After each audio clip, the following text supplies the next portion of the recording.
இன்றைக்கி நம்ம வீடியோவில் பிரேக்ஃபாஸ்ட் ரெசிபீஸ் தான் பார்க்க போகிறோம்.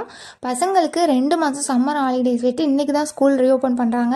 ஸோ அவங்களுக்கு பிடிச்ச மாதிரியும் அதே சமயத்தில் ஹெல்த்தியாகவும் ஒரு பிரேக்ஃபாஸ்ட் ரெடி பண்ண போகிறோம். அதுக்கு இன்றைக்கி கம்பு மாவு குழிப்பணியாரமும் வல்லாரக்கீரை சட்னியும் தான் ரெடி பண்ண போகிறோம். கம்பு மாவு ஆல்ரெடி நைட்டே அரைச்சி வச்சாச்சு. இதோட அளவு பார்த்திங்கன்னா 2 டம்ளர் கம்பு, 1/2 டம்ளர் இட்லி அரிசி, 1/2 டம்ளர் உளுந்து, 1 டீஸ்பூன் வெந்தயம் சேர்த்துட்டு 3 மணி நேரம் ஊற வச்சுட்டு மிக்ஸி கிரைண்டர் எதில் வேணாலும் அரைச்சிக்கலாம்.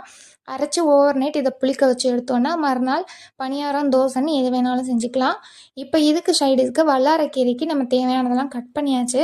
இப்போ ஸ்டவ் ஆன் பண்ணி கடாயில் எண்ணெய் விட்டு கடலைப்பருப்பு, உளுந்து, கடுகு வெடிக்க போட்டு 5-6 வரமிளகா, கொஞ்சமாக பெருங்காயத்தூள் சேர்த்துட்டு நம்ம கட் பண்ணி வச்சுருக்க வெங்காயம், கருவேப்பிலை எல்லாம் சேர்த்து இது கூடவே ஒரு துண்டு புளி சேர்த்துட்டு இதை நல்லா வதக்கிக்கலாம்.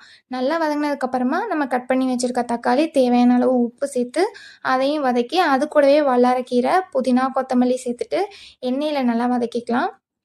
இப்போ கடைசியாக கொஞ்சம் தேங்காய் துருவல் சேர்த்துட்டு நம்ம இறக்கிக்கலாம். இப்போ குழிப்பணியாரத்துக்கு ஒரு தாளிப்பு ரெடி பண்ணிடலாம். அதுக்கு ஸ்டவ் ஆன் பண்ணி கடாயில் கடுகுளுந்தம் பருப்பு வெடிக்க விட்டு நைஸாக கட் பண்ண வெங்காயம், கருவேப்பிலை, பச்சை மிளகா சேர்த்துட்டு நல்லா வதங்கினதுக்கப்புறமா தேங்காய் பூ, கொத்தமல்லி சேர்த்து இறக்கி நம்ம மாவோடு மிக்ஸ் பண்ணிக்கலாம்.